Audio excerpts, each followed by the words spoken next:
All right.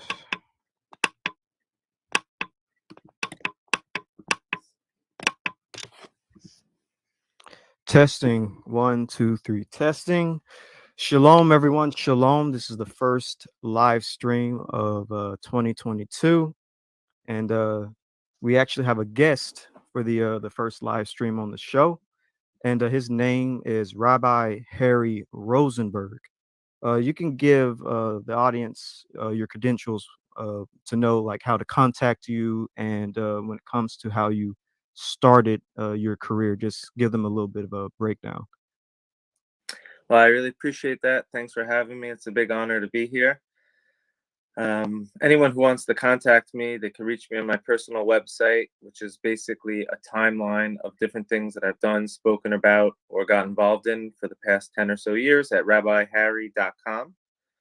And from there, you can get my contact information and reach out to me, and I'm happy to answer any questions. And it's interesting because I only realized after I started getting involved in this topic of the lost tribes or the found tribes of Israel that I come from an ancient bloodline of rabbis who have been looking for them. But I didn't know that when I got involved in the whole situation. So it seems it's somewhere deep down inside of my soul or my genetics to be on this mission to search. And basically, I would consider myself a social entrepreneur. I'm trying to have my hand in the world of business and growth, but all geared towards the unification of the House of Israel and towards a spiritual future that we could all enjoy. Beautiful, beautiful. Thank you. So I want to make this known to the audience. This is just a part one. Could be a part two tonight because there's just a lot going on in my household. So we might have to go again tonight at midnight, by the way, my time, Central Standard Time. So just be on the lookout for that. But so the next question I have is, what's one thing you wish you would have known before you began your career? What are a few things that you wish you knew? You mean besides buy some Bitcoin? Um, but the truth is, before I started my career, I don't really have any should haves, could haves, or would haves in my brain because at this point in my life, I'm just trusting the creator of the universe that everything that happened till now was his plan and meant to be. And I'm not trying to insert my own ego to the exact scenario we find ourselves in right now. Okay, nice, nice. So, what are some great resources that have helped you along the way when it comes to discovering tribes in Africa that have these Hebrewisms? What are the great resources you used? Well, definitely the internet, I believe, is extremely fundamental for the unification of the House of Israel. Um, the Jewish people, if you look at their writings and their texts for the past 2,000 years, there's been mention of kingdoms of Israelites or lost tribe kingdoms or villages all throughout Africa and the Silk Road. And it was only based on one man having gone there and getting testimony and then coming back. And there was no way to verify it or be in touch with them. But now with the internet, we're seeing at an unprecedented rate the grouping together of humans to form community. So I think that's the number one resource that is being utilized in this endeavor of building the House of Israel back together. And there's spiritual teachings to that as well, of the time that the internet came into the world and its purpose, that we believe that according to the prophecies, this was part of the roadmap and it was somewhat predictable. Okay, nice, nice. So, in a 5 minute to 10 minute, 20 minute, even 30 minute breakdown, I'm going to give you that amount of time. Can you just go into some of the African tribes that you know of that have Hebrewisms within them? Yeah, well, there's a very clear and concise list. Um, and let's separate it between the groups in Africa that are calling out or self identifying or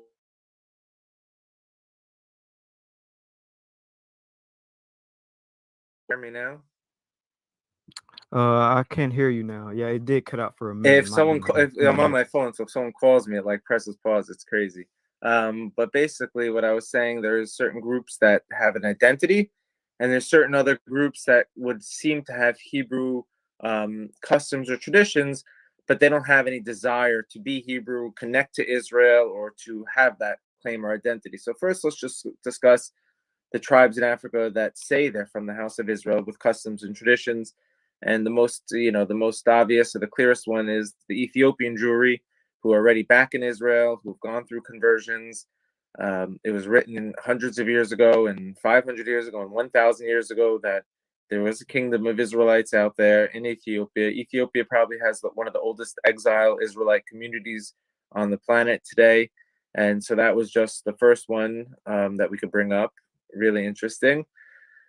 Then, right around that whole part of Africa, you have another one of the oldest Jewish communities in the entire world, which would be the Yemen Jews, the Jews of Yemen. I don't know if we're going to consider it Africa proper, but if you look at the community of the Lemba tribe in South Africa, who claims to have come from the Yemen Jews over 2,000 years ago, you have a village practicing customs and traditions of the laws of Israel deep in the middle of South Africa near Zimbabwe. And not only that, as we spoke about before, DNA is not so necessary to bring up in this conversation because of a few reasons, but this tribe did have the same DNA markers that the priests amongst the Ashkenazim and the Sephardim, and there's an island of priests outside of Jerba in the Mediterranean who have all this Kohen priest Y chromosome gene that was found in the Lemba tribe. So that was obviously very interesting. And what I find to be the most interesting out of all of them would be the Igbo tribe in Western Africa, who the government of Israel, according to their official report, which can be found on the government of Israel's website, is recognizing the Igbo tribe as a seed of Israel from the children of Israel who got lost in the exile and still held on to customs and traditions like eighth-day circumcision, certain customs around marriage and death and burial, things only found amongst the children of Israel.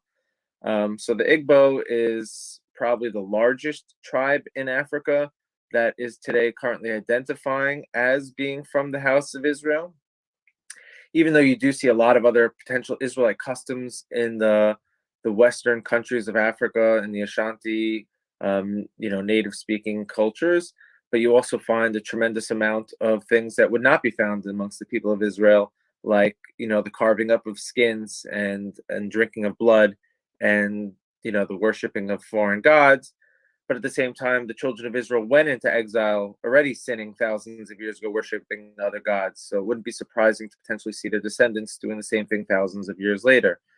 The Igbo just happens to be the most fascinating, not only because they're actively today trying to create their own Jewish state in Africa to be autonomous and not ruled over by another nation or tribe, which I think is a beautiful goal and aspiration, but they also made up a large percentage of the transatlantic slave trade, because the slave owners kept wonderful records. And we know not only which parts of America, which ports and which cities the Igbo tribe were brought to.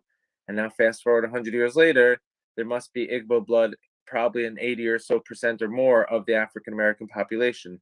So for me, I just see a stage being set for a tremendous redemption narrative of a great number of humans coming together in peace and love to declare the one God, the God of Moses, and to bring his justice and peace on the world. Beautiful, beautiful. And I'm going to ask everyone in the comment section to, be respectful of the rabbi, and let's treat him, as a guest in our home. And you can ask questions. I don't know if I'll get to them because we already have another guest, Rue, who's going to be asking very deep and serious questions. So I might be able to get to y'all's questions, but if you are going to ask a question, you have to be respectful. So that kind of gets into African Americans. So you talked about the Igbo and Simba, and we know that they were brought over to the Americas, which us being descendants of those peoples, we would also likely descend from these African tribes with Hebrewisms within their culture. So, can you tell us about like the emerging of Jewishness within African Americans, and how do you think we should go about this when it comes to our awakening? I mean, it's clearly a phenomenon. And, I am, and I was disturbed when I went to public school in America and I saw the curriculum discussing the foundation of the African American people. And the first thing they tell you about them is just they got off some ships at the ports here with no information prior. So, personally, if I would be, or if I was being an African American, I would just be really upset and like, wait a minute, you took me from my homeland, you took away my language, you took away my culture, and now you're here just trying to like sweep it under the rug and pretend it's all good and move forward. There's something really wrong. So I think just making it a topic of contention that something really wrong happened that has to be made right is the first thing. Secondly, is I think that there's a tremendous opportunity at hand, not necessarily for conversion or becoming Jewish or making Aliyah and going back to Israel, but just to be unified. If you look at America today, it's clear that they're deploying a divide and conquer strategy. Black versus white, right versus left, vaccinated versus unvaccinated. They're always trying to pit groups against each other. And I think that's the case because they know how dangerous a unified people could be. So I think the first thing incumbent upon the African American community is to actually unify and create a wealth and a power that hasn't been seen by humanity. It's in your hands. And now you look at it, you see guys like Kanye West tweeting about being from the house of Israel, Kendrick Lamar in his songs. You got guys like Amari Stoudemire who's studying Torah. It's becoming much more prevalent for the leaders in the African American community to take this Israelite responsibility or role upon themselves. Now we're going to get into later what do we do about the Jewish people and conversion in the state of Israel? That's a whole other conversation. But before any of that happens, become a nation, strengthen up. If you look at the children of Israel when they were in Egypt, they nationed up while in Egypt. They unified. They said, let's have a plan. Let's get the animal and we'll spread the blood on the doorpost and let's link up. Let's get ready to leave together as a unit. They didn't allow the Egyptians to divide and conquer them and create division amongst themselves. So the first thing is just, the economics of it, pool together resources, assets, and make a plan where your communities are functioning in a holistic manner. And then when you have a body that could be represented by leadership, then you have a seat at the table. What's interesting about the Jewish people now is the unity that we have. We have leaders, we move as a people, we function as a people. We don't have this community at war with that community or this guy, trying to hurt that big guy because he's wearing a different outfit. We act and function as one nation, one brotherhood. And if we could see that deployed amongst the African American community, I think we're going to see a tremendous, tremendous opportunity for world peace. Agreed, agreed. Basically using the tenets of the Torah to shape society. That's for Um, sure what we're doing. If it happened to me recently, I'm traveling across the country. I got stopped over. You got a layover. You don't have enough time. You need a place to stay for Shabbat. There are people you can call, and the Jewish people, they don't know me from a hole in the wall, and I'm going to say, hey, I'm a Jewish guy. Here's my Hebrew name. Here's where I study Torah. Here's the name of my rabbi. I'm basically out of a place to sleep for a few days. Oh, no problem. We got a place for you. We got meals. If you need a little pocket money, whatever it is, we are a people and a nation, and we act that way. And no one is really stopping that from happening in the African American community outside of what it seems to me the government who's trying to put this divide and conquer strategy in place. So you got to just see right through it and lock arms using the principles of the Torah as the foundation. Powerful, powerful. That's true. That actually is a good way to live life and to connect with your community. That in any moment that you need help, they would be there for you, and that's actually really good, really smart. Yeah. And you could send me, I've said this before, you could send me to any single city almost in the whole entire world, and I will find a human who's Jewish who doesn't know me, who will take care of me like their brother. Awesome, awesome. I guess we really need to use those tenets. Those are smart and wise tenets in the scriptures in the Torah and the Tanakh that can really benefit us. But I'm gonna let Rue actually ask a few questions here, and then we can go back to me. But Ruby, you can go ahead and ask a few. Thank you, Ivri. Hello, Rabbi. Appreciate you coming on today. Um, I wanted to get into the first question because you did allude to it earlier about the state of Israel. What is the disposition of the state of Israel and towards the revival of Jewish people around the world? And are they actually helping in the matter of Aliyah, or I mean Aliyah, or are they hindering it? In your opinion? I mean, the interesting thing is over here that if you look at the government of Israel, you can call it, there's a Zionist government or backed by Zionist ideologies. So let's say I have now my ancestor who made Aliyah in the 1700s, prior to the Zionist movement. And he had a vision, it was a great rabbi, a great sage, Rabbi Eliyahu Kramer, the Vilna Gaon, that was his name. He had a vision for governance of the land that differed from the Zionist government. So for me, I'm able to take a stance of saying, hey, I don't agree with the Zionist principles and ideologies, but not because I'm anti-Semitic or hate Jews, just simply my family predates it in the land. So we were there first. So that's why I feel safe coming out on this limb talking about it. But if you look at the first Zionists, the first leaders of the Zionist movement, they weren't even interested in making a Jewish state. They were making a state for the Jewish people, but not necessarily a Jewish state. There was even talks to merge with the church and link up with the church and make the Jewish people Christian, or, their intentions were to make a safe haven where the Jewish people can flourish physically, intellectually, but not necessarily spiritually. So if you look at the writings of the sages of Israel for the last 2,000 years, it's all about the redemption, the unification of God and his name and the Torah and the people of Israel. But the government of Israel now, that's not their operating mindset of how are we going to bring the redemption and build a temple, for the future. It's just simply where they're not there, and their actions show that.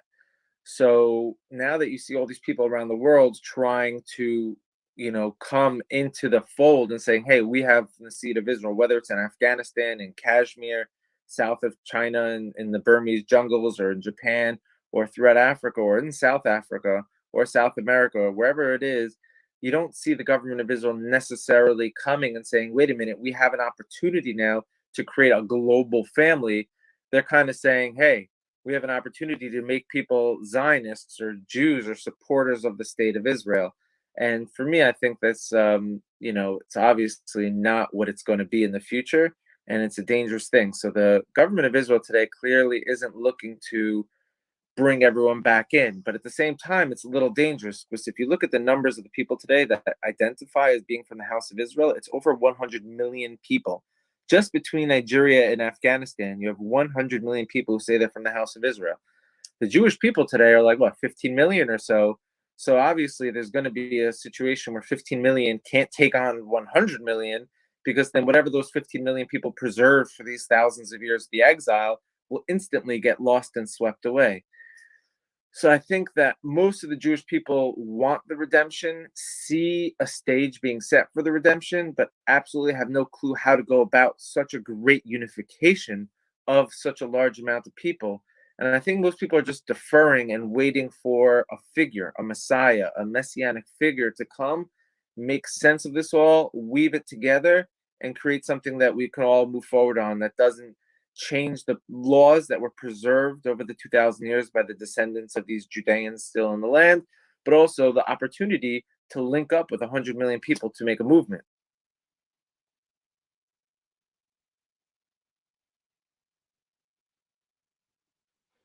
If Appreciate that that makes sense. answer. That was a very candid answer. I appreciate it. To follow up on that, there's actually a great point inside the chat about how people in Israel may believe if they acknowledge Black Israel, they will all want to migrate to Israel. That is, which is far from the truth. And speaking on that, can we talk about the Biafra movement and their will to be Jewish and autonomous? Yeah, I mean, first of all, just to address that question, I know for sure that the Israelites of Nigeria, the Igbo tribe, don't have a desire to necessarily move to Israel. They love their land. Their religion is called the religion of the land. They actually love where they are, and they would love nothing more than to stay there and be autonomous and live in peace. So I think that we have to get rid of the notion that everyone's trying to rush to Israel and move there. And we have to start saying, hey, we got to link arms beforehand. But we'll discuss what it means to be Jewish and that whole process. But just before what I was saying, with the world today, is like very centered around celebrityism, you know? So if a bunch of American citizens who also hold Israeli citizenship, like myself, like this guy Rudy Rothman, who was in Nigeria, got arrested, guys like Amari, who holds both, if we created a political party and had celebrities like Kanye and Jay-Z and whoever it is being like, oh, all right, we got this, we would be able to muster up enough energy to take the government of Israel in overnight, basically, as a political party. So we have to start thinking differently of how can we take our assets and the players who want to see that change and actually enter the stage to make that change. Because, like I said, celebrityism today is what controls how people think. That's how even Donald Trump, got his way into there with that celebrity power. But nonetheless, at the end of this, we could have a meeting of the minds to figure out how we can get the government of Israel into the hands of people who are concerned about the redemption of Israel. But regarding being a Jew, this is not something that was, a lot of people say, oh, the Talmud or the Jewish people, this is all European. This actually has nothing to do with Europe. Anything that has to do with Jewish, becoming Jewish, or the writings of the Jew, all date back from the Mishnah, which was written in Israel 2,000 so years ago, and in Babylon, so not even towards Europe, towards the other direction, towards Iraq. When the Israelites were exiled to Babylon, we codified the law. The yeshivas, the houses of study, existed in Babylon until the year 1000 or so. So you had 1,000 years of houses of study of Israelites in Babylon before there was a European or anyone mixing into there. There was just straight Israelites studying Torah in Babylon. And part of the code of the people of Israel was conversion. So what does it mean to convert? It means to take upon yourself the 613 commandments and their laws. That is how to become Jewish. The definition of a Jew is not necessarily a direct blood descendant from the 12 tribes. The direct definition of a Jew today would be someone who has synchronized, aligned himself with the 613 commandments of the Torah and the understanding of their explanation and how to fulfill these commandments. And the Jewish people aren't able to, or don't have the permission or the right to self-interpret the scriptures to figure out what those 613 are, or to how to keep those 613. For example, it says you shall make tzitzit, make fringes. Now I could show you amongst the African American Black Hebrew Israelite community 10 different opinions of what that means and 10 different customs and traditions that are totally different from each other. And so that's not going to create a unified nation if you keep having self-proclaimed prophets stepping up to the plate and saying, this is how I understand the verse. So when I'm wearing tzitzit, my strings right now, I'm not saying to you, this is me, Harry, with my own ego. Here, I got my strings. This is not me, Harry, with my own ego. I decided what tzitzit are. I'm going to say, I could tell you who my teacher was and his teacher was, all the way back to Moses, without missing one generation of a name, who passed down the information of how to make tzitzit, how to make a mezuzah on my doorpost, how to make a sukkah, how to dwell in the booth, how to properly slaughter an animal to its kosher, what parts of the animal can't we eat, what are the identifying signs of animals that are pure and impure. This is nothing that anyone could have made up besides a transmission that came directly from Moses. And there was a Wikipedia page, a bio for every single human on that chain to Moses, where they lived, what they intellectually contributed to society. So I think people have to just really get their hands dirty and dive in and understand the transmission of Torah that the Jewish people have today. And if they so too want to decide to be Jewish, there is nothing in the world that can stop them from taking back what their inheritance is. If you are from the house of Israel, so here's your Torah, take it back, it's right here.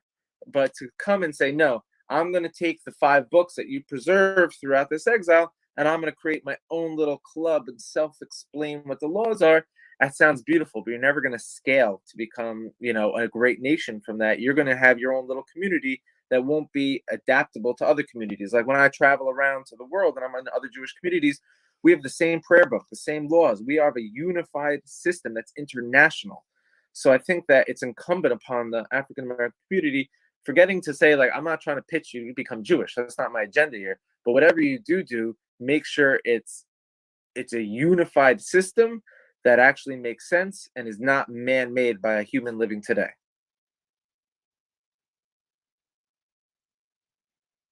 Okay, nice, nice. If Rue doesn't have any more questions, I can go into a question. But do you have any more, Rue? I don't want to stop your build because this is really good. It's really informative. I need to step away for a second, but I would like to get back to some of these things. Like you mentioned the importance of the Mishnah and its authority coming from the Sanhedrin, and um, in the codification of our practices, which bind us together culturally. Um, what is the idea? Or actually, I want to get to Ray's question first, because she said you mentioned the ports that the Ebos were transported to. What ports would you say that they were taken to, and how would we trace that? Well, I'm not going to say what I think they are. I remember going on the internet and finding a list of the ports, whether it's in Virginia, in South Carolina, in Georgia, definitely in, the Jamaica and South American regions. This is not a list that I made up, or it's not Harry's list, but there is a list I've seen where it says EBO, IBO, or HEBO, for different ports that these slaves were taken to. So if anyone interested, first thing I would do is just go to the internet and search and see, because that's what I was able to do and see a very clear and concise record of which tribes were brought to which ports.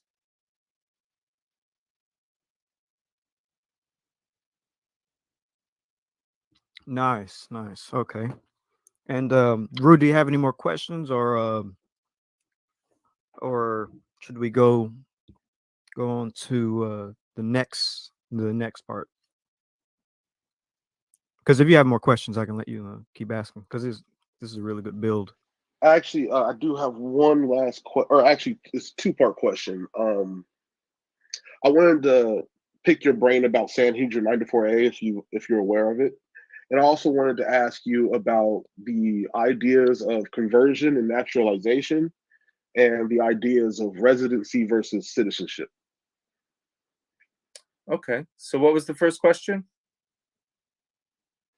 Your thoughts on Sanhedrin 94A, where the Gemara asks where the 10 tribes were sent to by the Assyrians, and it says they were sent into Africa. Freaky, the word is used. So it doesn't list one place specifically, but it lists a few places. Definitely some of them are in Africa, but we also know from the records that they were also sent to the Far East, into the land of Assyria, which is modern day Afghanistan, Iraq, Iran. But you 100% see the word Africa identified with a location of where the 10 tribes were sent.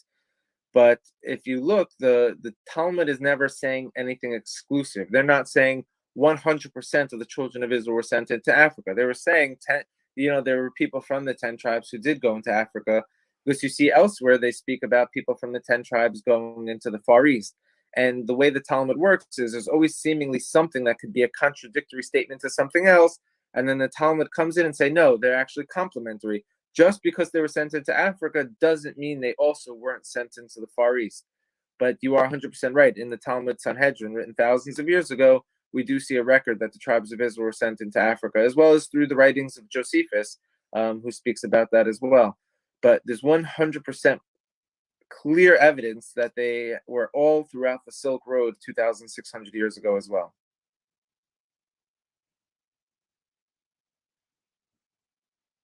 I appreciate that nuanced approach.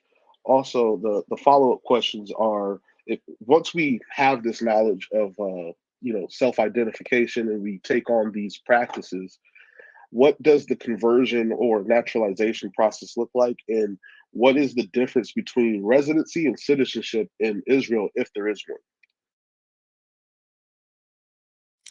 I'm not so sure about residency, but I do know people will be given, permission to dwell there or live there for certain work or, humanitarian reasons. But to become a citizen, you just have to become Jewish, right? And I know Israel has very backward laws, meaning if you go through a reform or conservative conversion, which most Orthodox Jews won't even consider you're really Jewish, the state of Israel will open the door right away for you. But if you do an Orthodox conversion, then the state of Israel is going to be scrutinizing your conversion and possibly give you a hard time, which is already one of the signs that there's something backwards going on over here. But in order for someone to convert, it's basically very simple. One is they have to be in a Jewish community. They have to be able to go to prayer with 9 other Jewish men or pray with a Jewish community. They have to have contact with a rabbi or someone who's going to be able to teach them Torah. And if they have that, they're in a Jewish community or they're able to be a part of a Jewish community and they've understood and learned and studied the laws, the customs and traditions of the Torah, that's basically it. Do you know how to read Hebrew? Can you study Torah? Do you know which of the holidays are? Do you know what we're supposed to do on the holidays? Great. You know all that and you live in the Jewish community? No problem. You convert right away. I know there's some places that will still charge to convert because there's rabbis whose full-time job is to help a convert and run the court, the Beit Din. But I also know that if someone can't afford it, there's people like me or my friends out there who will say, "Hey, we got a great convert. Don't let $1,000 stand in the way of him converting. Let's pay the Beit Din. Let's raise some money." So you'll see the Jewish people always helping out converts to raise money for the cost of their conversion because it's obviously says in the Torah, "You shall love thy convert." You have to love the convert. It's a commandment. So it shouldn't be too hard to convert, but you have to put in the work. You got to know the Torah, you got to know the traditions, the laws, and the customs, and you have to be in a community of people doing that same thing. Okay, I think that's a good segue into this next question. What authority should we practice? Should it be under Ashkenazim, Sephardim, Yemeni, Beta Israel, um, Limba? What do you think would be the best for us specifically as African Americans for us to have authority That's a and great practice question. under? For the most part, Ashkenazim, Sephardim, and Yemenites have absolutely basically the same exact framework of how they understand and practice the Torah, outside of extremely minute details that are so insignificant that you could see we're all talking about the same thing. This guy wraps his phylacteries this way. Oh, he wraps his phylacteries that way. This one says this prayer before that prayer. He says that prayer before this prayer. We're all talking about the same thing: the Yemenites, the Sephardim, the Ashkenazim. So I think between those three, we're on the same page. It should be within that framework. If I had to choose one and say, what are the laws, that these guys should practice? I would look back at the Rambam, Maimonides, who was living in Africa for a certain amount of time, who codified the law around 1,000 years ago, wrote down a full work of the laws of Israel. He was a Sephardic rabbi. That would just be a simple place to start because it was written in Africa, or at least some of it was. He went to Spain for a little, made it to Israel. And you have this Sephardic culture which flourished in Northern Africa. So that would make sense to me. The Ethiopians, for the most part, that have come back, there's two different groups of them. There's ones who have come back to the law and said, "Oh, I see that the law was preserved for 2,000 years. We're going to join this." And there are other ones who still keep their own ancient traditions of Ethiopia, which is fine. But over time, there's what's happening is the children are starting to create a unity amongst what's the common law of Israel based on the understanding of the law of Moses. But so I would say to join the Ethiopian traditions, you're going to be going into something that would be on the fringe of the greater house of Israel.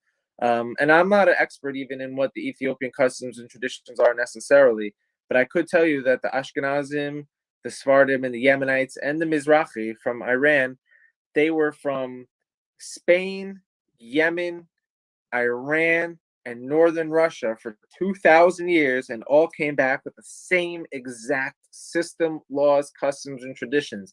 So you can't make that up. That's not a man made situation. That's not a European thing. That's not a Sephardic thing. That's not a Iraqi thing. That is all of us having an ancient piece of the house of Israel that we're now putting back together. Beautiful, beautiful, beautiful. Okay. Yeah, I think that can help us a lot when knowing who to look into when it comes to trying to I would start with just the Maimonides, the Rambam, because at least there's no trauma with I know there's some sensitivities with European and the white men who did enslave these people and brought them to the ships and are still in the power seat in America, and white and wealth is identified as being the perpetuator of abuse.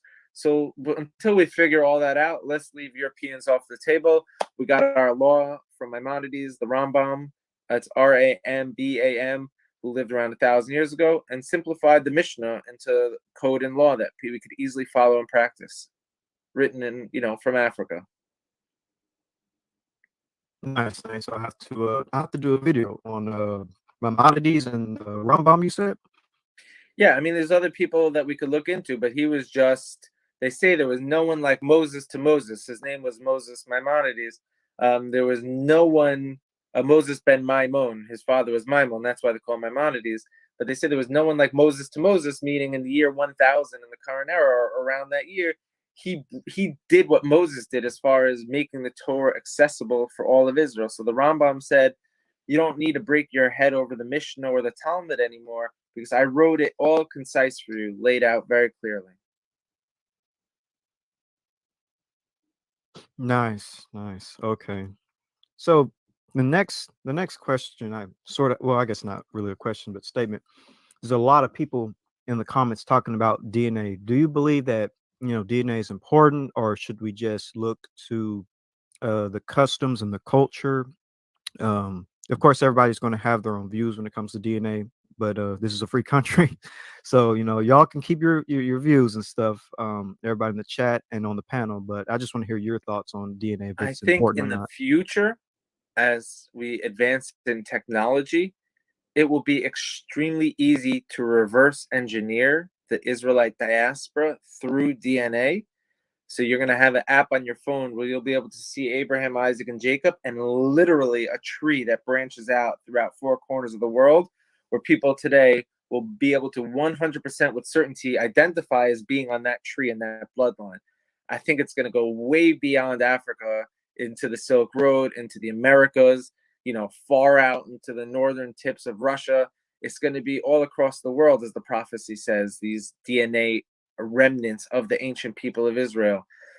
But since we're not there yet, because we don't know, we haven't mapped that out, we're probably too early. That's like trying to speak about the internet in like 1950 or 60. It's like we could foresee it, but we're just not there yet. I will say with certainty, one day, the Messiah will probably come, map out the whole entire family tree of Israel using DNA, and we'll know exactly who was who and who wasn't. But until then, DNA is somewhat irrelevant simply because the Torah allows for conversion and even says, thou shalt love thy convert. So let's say someone converted and became a sage or people of Israel. Now he's got a direct descended male son. Someone's going to say, oh, you don't have DNA of the people of Israel. You don't have the bloodline. You're not from the children of Israel. I would say back to that person, wow, you just made up a new religion because what Torah do you have? My Torah says that you shall love the convert. Someone can convert.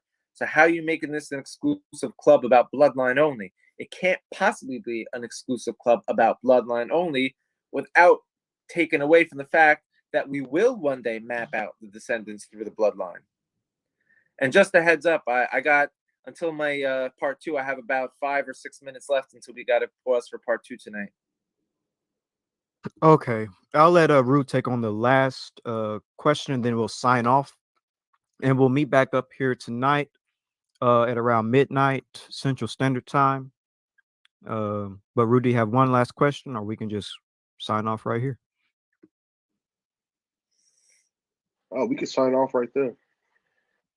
Okay, thank you for coming, Rabbi Harry Rosenberg, and thank you for giving us your time. And we can't wait to see you tonight to ask more questions and to get deeper. And do you have any last thing, anything you want to say last? Where can the listeners find you and to learn more about your work? Definitely, on Instagram at Rabbi Harry. I post weekly thoughts on the Torah from the side of spirituality. I have other things. I'm always happy for people to reach out to me. I personally don't take any offense for anyone who, wants to say something impolite or rude or angry at me. because that person must have something inside of them where they're feeling pain, and I'm going to be sympathetic and understand that. So, there's no holds bar. You could say whatever you want to me. I'm not going to get offended, but I will be there to help work through the process. And if I had one prayer, first of all, I'd just say give thanks to the Most High that we're able to be alive during this time and to do this type of work of trying to unite his people. But I do want to say one thing, that I'm all in. So if there's any plan to get together and to take Israel back for righteousness and holiness and for the Torah, I don't care about color, religion. It all means nothing to me. We have an obligation to bring world peace and truth into this world, and you can count me signed in. Beautiful, beautiful. Okay. And thank you for coming, everyone. Again, later tonight, midnight. And I'll start a second live here in a second to talk about from my previous videos. But thank you, Rabbi. And we're going to sign off. Shalom, everyone. Shalom. Have a great rest of your day. Shalom.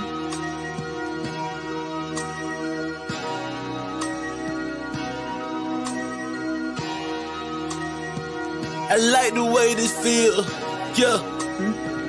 So, Let my soul cry, start. yeah.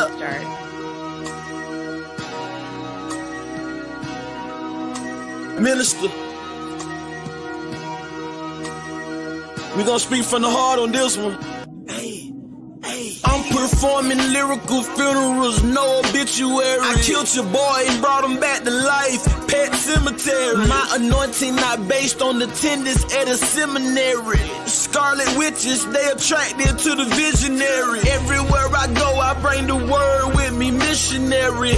Soldier drafted in the war machine, military.